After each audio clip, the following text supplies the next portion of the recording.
যেটা এত বছর ওয়েস্টার্ন গভর্নমেন্টগুলো এবং ওয়েলদি ন্যাশনগুলো এটা দিয়ে আসছিলেন, কিন্তু রিসেন্টলি আমরা দেখছি যে এই ফান্ড মোবিলাইজেশন ডিফিকাল্ট হয়ে পড়েছে। অনেক দেশই সেরকম ফান্ডিং করতে চাচ্ছেন না। দর্শক, রোহিঙ্গা সমস্যা আমাদের একটা বড় সমস্যায় পরিণত হয়েছে। 2017 সালে রোহিঙ্গাদের প্রায় 7.5 লক্ষ রোহিঙ্গা প্রবেশ করে। এই মুহূর্তে রোহিঙ্গা ক্যাম্পে রোহিঙ্গার সংখ্যা সেটা 15 লক্ষ ছাড়িয়ে গেছে এমনটাও ধারণা করা হয়।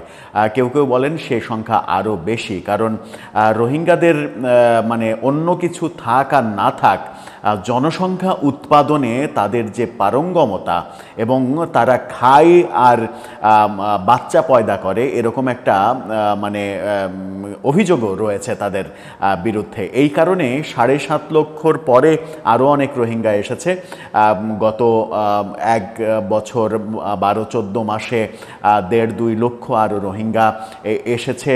যখন আমরা রোহিঙ্গা প্রত্যাবর্তনের স্বপ্ন দেখছিলাম সরকারের মাধ্যমে, তখন এই সরকারের আমলেও প্রচুর রোহিঙ্গা ঢুকেছে এবং সেগুলোকে অ্যালাউ করা হয়েছে।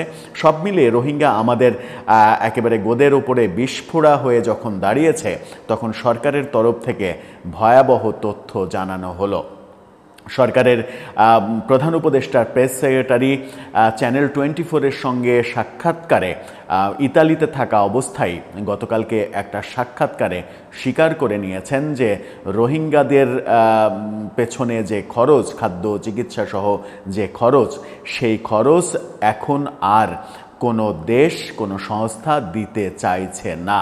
তার মানে এই বিশাল জনগোষ্ঠীর যে খাবার, চিকিৎসা সহ অন্যান্য ব্যয়, এই ব্যয়টা এখন বাংলাদেশকেই বহন করতে হবে। কি ভয়াবহ তথ্য! অথচ আমরা জানি যে জাতিসংঘ মহাসচিব আমাদের প্রধান উপদেষ্টার বন্ধু, এবং জাতিসংঘ মহাসচিবকে বাংলাদেশে এনে রোহিঙ্গাদের নিয়ে যে নাটক মঞ্চায়ন করা আমরা দেখলাম, তাতে আমরা খুবই আশায় বুক বেঁধেছিলাম যে রোহিঙ্গা ব্যাপারে বোধহয় একটা সমাধান হবে। কিন্তু রোহিঙ্গাদের ফেরত পাঠানো তো অনেক দূরের কথা, রোহিঙ্গাদের যে রাখা এবং রোহিঙ্গাদের পুনর্বাসনের জন্য যে ব্যয় আসছিল বিশ্ববাসীর কাছ থেকে, সেটিও বন্ধ হয়ে গেছে। এই ভয়াবহ তথ্য কেন প্রকাশ করলেন প্রধান উপদেষ্টার প্রেস সেক্রেটারি? একটু বোঝার চেষ্টা করব কি তথ্য দিলেন, কি তথ্য ভেতরে রয়েছে। সব মিলিয়ে থাকবেন আমাদের নিয়মিত আয়োজনে।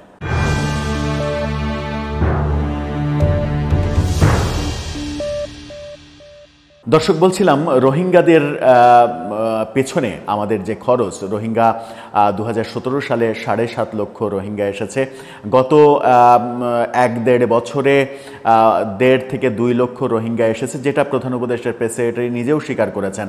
বলেছেন যে গত 1.5 বছরে 1.5 লাখ মতো রোহিঙ্গা এসেছে। নিজে যখন এটা স্বীকার করছেন, তার মানে সংখ্যাটা যে আরও বেশি সেটা তো খুব সহজেই বোঝা যায়।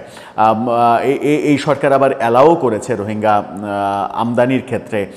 যখন সরকার স্বপ্ন দেখাচ্ছিল রোহিঙ্গা প্রত্যাবর্তন হবে, রোহিঙ্গারা ফিরে যাবে, এবং জাতিসংঘ মহাসচিবকে নিয়ে এসে গত রমজানে ঘটা করে ঘোষণা করা হলো যে আগামী ঈদ রোহিঙ্গারা তাদের দেশে করবে। সেই আগামী ঈদ পার হয়ে গেছে, কোরবানির ঈদ পার হলো, অনেক দিন হয়ে গেছে, কিন্তু সেই মানে ফেরত পাঠানোর প্রক্রিয়াটা যে বাতিল হয়ে গেছে সেটাও আমরা জানতে পেরেছি। সরকারের তরফ থেকে পরবর্তীতে আবার স্বীকার করা হয়েছে যে রোহিঙ্গাদের ফেরত পাঠানোর বাস্তবতা এখন নেই। নানা ধরনের নাটক আমরা দেখছি, কিন্তু ভয়াবহ তথ্য যেটা, সেটা হচ্ছে যে প্রধান উপদেষ্টার প্রেস সেক্রেটারি শফিকুল আলম তিনি বলেছেন চ্যানেল 24-এর সঙ্গে সাক্ষাৎকারে যে WFP অর্থাৎ জাতিসংঘের ওয়ার্ল্ড ফুড প্রোগ্রাম যেটা, সেটার যিনি প্রধান, তার সঙ্গে ইতালিতে নাকি প্রধান উপদেষ্টার বৈঠক হয়েছে। সেখানে আলোচনা করেছেন যে কিভাবে এই রোহিঙ্গাদের পেছনে যে খরচ, সেই খরচটা মানে আনা যায়, সেই খরচটা কিভাবে বিশ্ববাসীর কাছ থেকে আনা যায়, এই আলোচনা করেছেন, এমন তথ্য তিনি দিয়েছেন। কিন্তু এই তথ্য দেওয়ার পাশাপাশি যেটা তিনি স্বীকার করে নিয়েছেন, যে তথ্যটা সরকারিভাবে এতদিন জানানো হয়নি কিন্তু এই তথ্যটা বাইরে ছিল, বেসরকারি পর্যায়ে ছিল, সেটা হচ্ছে যে রোহিঙ্গাদের পেছনে যে বিশাল অ্যামাউন্টের খরচ, সেই খরচের কথাও শফিকুল আলম বলেছেন যে প্রতি মাসে প্রায় $1.5 কোটি খরচ হয় রোহিঙ্গাদের পেছনে। $1.5 কোটি যদি খরচ হয় তাহলে সেই খরচের টাকাটা আসতো হচ্ছে পশ্চিমা দেশগুলো থেকে এবং মানে আর্থিকভাবে উন্নত দেশগুলোর কাছ থেকে এই খরচটা আসতো। এর আগে এই খরচগুলো তারাই দিত, তাদের দেয়া খরচ, তাদের দিয়ে টাকাতেই রোহিঙ্গাদের খাদ্য, চিকিৎসা, বস্ত্র, বাসস্থান, শিক্ষা, যাবতীয় যা খরচ সেই খরচটা চালানো হতো। কিন্তু তিনি বললেন যে পূর্বে তারা এই টাকাটা দিলেও এখন আর তারা এই টাকাটা দিতে চাইছে না। এখানেই প্রশ্ন যে আমাদের প্রধান উপদেষ্টা প্রফেসর ইউনূস, যার বিশ্বব্যাপী এত জনপ্রিয়তা, এত গ্রহণযোগ্যতা, গত 13-14 মাসে এই প্রেস উইং থেকেই যেটা আমরা বারবার শুনেছি যে উনি যেখানেই যান সেখানেই কোনো কিছু চাওয়া লাগে না, বিশ্ববাসী এগিয়ে এসে তাকে প্রশ্ন করে যে তোমার কি লাগবে বলো, তোমার যা লাগবে সব কিছু আমরা দেব। এই ভাষ্য কিন্তু আমরা প্রেস উইং থেকেই পেয়েছিলাম। অথচ এই প্রেস উইং থেকে আজকে 14 মাসের মাথায় এসে এই ভাষ্য শুনতে হচ্ছে যে বিশ্ববাসী রোহিঙ্গাদের খরচ আর দিচ্ছে না, আগে দিলেও এখন আর তারা দিতে চাইছে না। এরকম বাস্তবতা কেন হলো? কি যোগাযোগ স্থাপন করলেন আমাদের প্রধান উপদেষ্টা, যিনি বিশ্ববরেণ্য, নোবেল জয়ী? তিনি কেন বিশ্ববাসীকে, আগের সরকার বিশ্ববাসীকে বোঝাতে পারলেও তিনি কেন বিশ্ববাসীকে বোঝাতে পারছেন না, কিংবা বিশ্ববাসীকে বোঝাতে ব্যর্থ হচ্ছেন যে এটা দেয়া যাচ্ছে না কিংবা এটা দেওয়ার মতো পরিস্থিতি নেই? এটা একটা বড় প্রশ্নবোধক চিহ্ন। এটা একটা বড় প্রশ্নবোধক চিহ্ন যখন, তখন আপনাকে বিবেচনা করতে হবে তাহলে আমরা কোন দিকে যাচ্ছি। যে স্বপ্ন আমরা দেখেছিলাম বর্তমান সরকারকে নিয়ে এবং স্পেশালি আমাদের প্রধান উপদেষ্টা বিশ্ববরেণ্য নোবেল লরিয়েট প্রফেসর ইউনূসকে নিয়ে, সেই স্বপ্ন কি আমাদের ভঙ্গ হতে চলেছে? সেই স্বপ্ন ভঙ্গ হওয়ার কারণ কি? এটার পেছনে কি আমরা ব্যক্তি প্রফেসর ইউনূসকে দায়ী করার কোনো অপশন রয়েছে? আমার মনে হয় যে ব্যক্তি প্রফেসর ইউনূসকে দায়ী করার কোনো অপশন নেই। মূল সমস্যাটা, যে সমস্যাটা আমরা হয়তো ভাবতে চাইছি না কিংবা ভাবলেও সেটা প্রকাশ করতে চাইছি না, সেটা হচ্ছে পৃথিবীর কোনো দেশ, পৃথিবীর কোনো সংস্থায় কোনো অগণতান্ত্রিক কিংবা অন্তর্বর্তীকালীন সরকার যখন কোনো দেশের দায়িত্বে থাকে তখন সেই দেশে কোনো ইনভেস্টমেন্ট, কোনো সহযোগিতা এগুলো তারা করতে চায় না। যে দেশের রাজনৈতিক স্থিতাবস্থা নেয়, যে দেশ রাজনৈতিকভাবে স্থিতিশীল নয়, যে দেশে গণতান্ত্রিক সরকার থাকে না, সেই দেশে বিশ্ববাসী সহযোগিতা করে না, বিশ্বের বিভিন্ন অর্গানাইজেশন সহযোগিতা করে না। এটাই বাস্তবতা। কোনো ইনভেস্টমেন্ট আসে না, যেটা আমরা দেখেছি যে গত 12-14 মাসে বাংলাদেশে 75 থেকে 80% ইনভেস্টমেন্ট কমেছে। শত শত কারখানা, পুলিশের তথ্য মতেই আমরা জেনেছি যে শত শত কারখানা বন্ধ হয়েছে, গার্মেন্টস কারখানা বন্ধ হয়েছে এবং সেই বন্ধ হয়ে যাওয়ার কারণগুলোও আমরা জানি।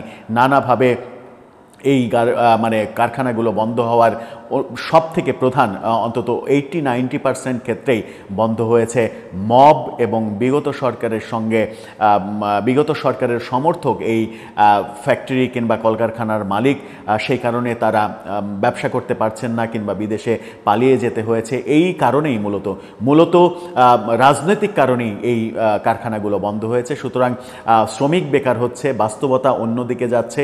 এরকম ঘোলাটে পরিবেশে আমরা খুব সহজেইভাবে যেটা প্রত্যাশা করব না সেটাই ঘটবে, সেটা হচ্ছে যে বিশ্ব দরবার থেকে আমাদের যে ফান্ডে সহযোগিতা আসতো, এরকম রোহিঙ্গা ইস্যুতে যে সহযোগিতা আসতো, এরকম নানা ইস্যুতে সহযোগিতাগুলো ক্রমেই বন্ধ হয়ে যাবে। এই কারণেই রাজনৈতিক দলগুলো এবং সচেতন মহল কিন্তু বারবার গত 1 বছর ধরে তাগাদা দিয়ে আসছেন যে যত দ্রুত নির্বাচন করে গণতান্ত্রিক সরকারের কাছে ক্ষমতা হস্তান্তর করা যাবে ততই মঙ্গল।